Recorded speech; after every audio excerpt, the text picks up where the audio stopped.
সন্তানের জন্য বাপরে বারে বানাচ্ছে। এই পৃথিবীর ইতিহাসে এরকম কোন ঘটনা নেই। আমি বিএনপি করি, এটা আমার দোষ। এটা যদি আমার দোষ হয় তাহলে ইনশাআল্লাহ এই বাংলাদেশে আওয়ামী লীগ করাও একদিন দোষ হবে।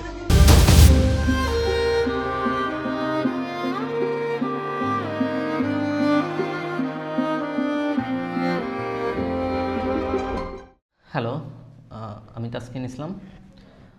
আমি আজকে একটা খুবই গুরুত্বপূর্ণ একটা বিষয় নিয়ে কথা বলবো। সেটা হচ্ছে, টপিকটা হচ্ছে এরকম যে মাজলুম কীভাবে জুলুম হয় বা জুলুম কীভাবে মজলুম হয়। তো একটা গ্রামে একটা লোক ছিল, সে অনেক পপুলার, ওই গ্রামের অনেক পপুলার। তো সে নির্দিষ্ট একটা গোষ্ঠীর জন্য কাজ করত। তো তাদের চিন্তা করলো যে আমাদের এই গ্রামের আমজনতা যারা, গ্রামের লোকাল মানে সাধারণ জনগণ যারা, তাদের সাথে আমাদের খুব ভালোভাবে অ্যাটাচ হইতে হবে, ইমোশনাল অ্যাটাচ হইতে হবে। কারণ আমরা বাঙালি, আমাদের প্রচুর ইমোশন, ঠিক আছে? আমরা ইমোশন দিয়ে সবার প্রথমে বিচার করি। তারপর যখন আমাদের একটা সার্টেন পিরিয়ড আছে যে এই সময়ের পরে ইমোশন কাজ করে না, যখন ইমোশন কাজ করে না তখন আমরা আমাদের ব্রেন দিয়ে থিঙ্ক করি যে না, আসলে এটা ঠিক না, এটা ঠিক। কিন্তু প্রথম আমরা ইমোশন দিয়ে ডিসিশনটা নিয়ে ফেলি। তো ওদের মেইন টার্গেট হচ্ছে, মেইন বুলেট পয়েন্টটা হচ্ছে ওরা মানুষের ইমোশনটা ক্যাচ করবে। তো তারা একটা প্রোগ্রাম সাজাইছে, বা একটা প্রোগ্রাম হবে, বিশাল বড় একটা প্রোগ্রাম। সেই প্রোগ্রাম ওই এলাকাভিত্তিক প্রোগ্রাম। সে এলাকায় প্রচুর মানুষজন হবে, এবং যেই লোকটা অনেক পপুলার তার নাম আমি বলি বাবুল, ঠিক আছে? তো এই বাবুল অনেক পপুলার ওই এলাকায়। তো বাবুল একটা স্পিচ দিবে। তো তারা সব কিছু ঠিকঠাক করলো, করার পরে তারা ব্যাকগ্রাউন্ডে একটা মিটিং করলো যে তাকে মানুষের ইমোশন গ্রেস করার জন্য তাকে গুলি করা হবে। গুলি করা হবে কোথায়? পায়ে। তো পায়ে গুলি করলো, কোনোভাবে সব ডিসিশন ফাইনাল, সব কিছু ঠিকঠাক আছে, কিন্তু গুলি করার সময় কোনোভাবে গুলিটা পায়ে না লেগে বুকে লাগলো, ঠিক আছে? এবং লোকটা মারা গেল। এবং তারা ওইখানে বেশ ভালো একটা ইমোশন বলেন বা একটা সেন্টিমেন্ট পাইলো। তো এটা কেন বললাম, ইমোশনের কথাটা আমি কেন বললাম, যে এটা আমি আজকে যে কথাটা নিয়ে বলবো সেটার সাথে অনেক বেশি অ্যাটাচ। আমরা কিছুদিন আগে দেখেছি, দু একদিন আগে, যে ছাত্রলীগের একজন লোক বা একটা উপজেলা সভাপতি বা যেই হোক, থানা লেভেলের একটা নেতা, সে মারা গেছে। সে জেলে, তার ওয়াইফ এবং তার বাচ্চা মারা গেছে, সুইসাইড করছে। তো সুইসাইড করার পরে প্রিজার্ভ ব্যান্ড লাশবাহী গাড়ি, এটা কি বল, আদালতের গেটে আসছে। সে বাচ্চাগুলো দেখছে, সে তার ওয়াইফকে দেখছে, বাচ্চাকে দেখছে, ছুঁয়ে দেখছে।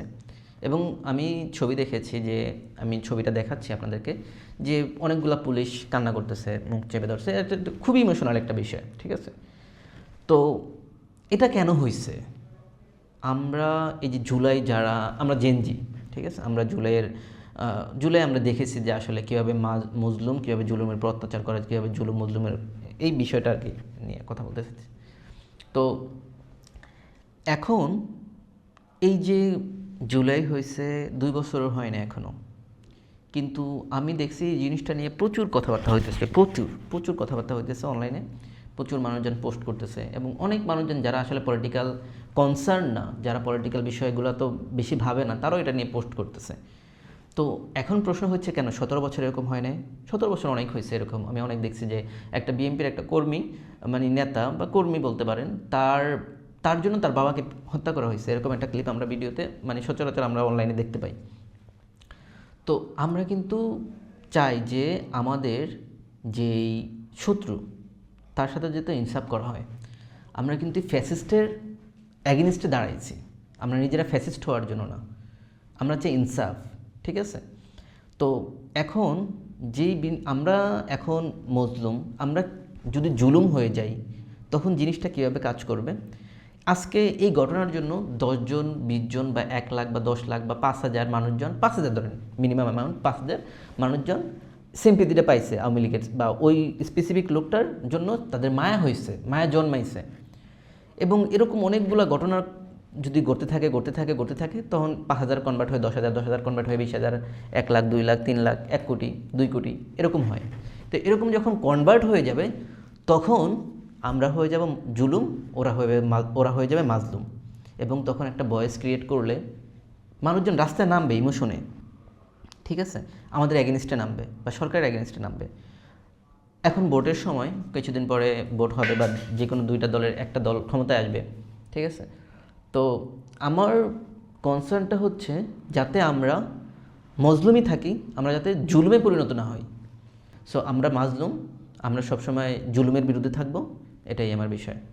তো থ্যাংক ইউ সো মাচ, আপনাদের সবাইকে অসংখ্য ধন্যবাদ আমার ভিডিওটা দেখার জন্য।